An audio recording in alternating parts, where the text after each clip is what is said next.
Night. Sumali na sa Go 6 for Big Night Tics. Magpa-picture lang sa harap ng bahay ni Kuya. Dapat ay 6 kayong magkakapamilya o magkakabarkada. I-ready ang inyong group picture kasama ang pangalan yung 6 at contact number. At ang sagot sa tanong na ito, bakit deserving ang inyong pamilya o barkada of 6 na makarating sa Team Big Night? Ipadala ang inyong picture in any of the following ways. Sa Dropbox sa harap ng bahay ni Kuya, via email, teambignighttickets@pinoybigbrother.com or any of the official sites sa Twitter, sa Facebook, sa Multiply. Chosen entries will be informed by the PBB team. Deadline of entries is on June 20 at 11 p.m. Maaari rin kayong makinig sa Tambayan 101.9 San ka pa. Send us your pictures and get your tickets to Pinoy Big Brother Teen Clash of 2010 Unite at the Big Night. Nagsisimula ng maggabi pero hawak pa rin ni na Madam X sina Fritzy at Jenny. O, sinong gusto mauna? Anong gagawin namin? Magbibigay kayo ng message sa housemates nyo. Oh, is my hair okay? Grabe, kailangan maganda. Siyempre. O, go. Housemates, save niyo ako.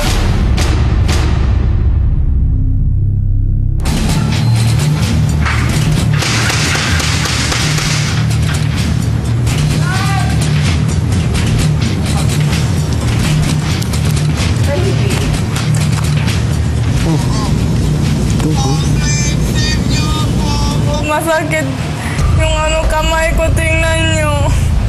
Hindi to biro. Please save me, I love you. And I'm so sorry for being stupid. Thank you. Easy. Housemates, tulungan niyo po kami.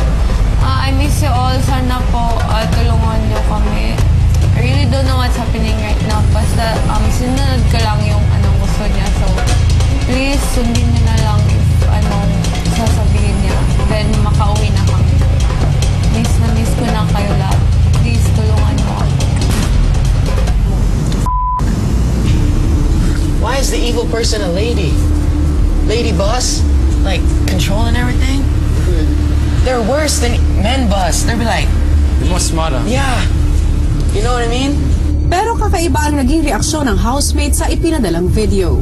Look, tell them what's gonna happen. This is what we want now. Give back our 2 daughters, our 2 housemates. I'm angry. You make me angry. I'm Ryan Ma. If I'm angry, I will tell Sergeant Joe. Do you know Sergeant Joe? She's strong as man. Ba't may gana pa silang makipagbiroan ng ganito, ha? Understand? Ito ba yung boyfriend mo? Hindi po. If I tell now, it pass. Oh my God. What happened to you? I'm angry. I don't know what I'm saying now, but I'm angry. You make this 2 housemates. My housemate. I need 2 housemates. You're disabled? I'm gonna kill Ryan when I go back. Thanks! That's what's up. We're gonna have soup for You want some dinner. cell phone? Cell phone soup. Tignan natin, ha? Tignan natin! Tignan natin! Sayang! Ibabalik ko sana kayong dalawa eh! Ilang saglit pa ay muling nag-ring ang telepono. Is this Ryan? Yes, I'm Ryan. Okay. So, I saw the video. Yes, thank you. At mahusay naman din na binigay nyo yung mga hinihiling ko. Napaka-utu-utu ninyong lahat. Ngayon, dahil dun sa video na yon, na mukhang pinagtatawanan nyo lang ako, no? Supposedly, ibibigay ko na yung dalawa, pabalik sa inyo. Pero nagbago yung isip ko eh. Parang naisip ko, isa na lang sa kanila ang ibabalik ko. Ngayon, I will give you 10 minutes para mag-decide kayo kung sino sa dalawang ito ang gusto nyong bumalik dyan. Isa lang, okay? Sige. Jenny or Fritz? Yeah. Because Jenny was supposed to be the one of the people to take care of the money from the guy. What you said? Good.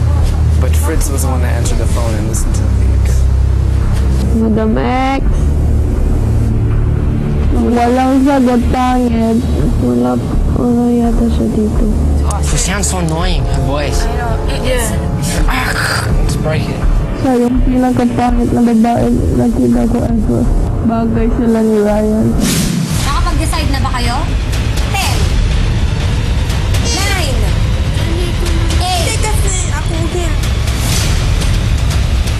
Napakabigat na rule na wala kayong ibang susundin. I'm very disappointed. Saan nga kaya hahantong ang lahat ng ito? At anong magiging kapalit ng malaking pagkakamaling nagawa ng housemates? I think we are too late, diba? Jenny!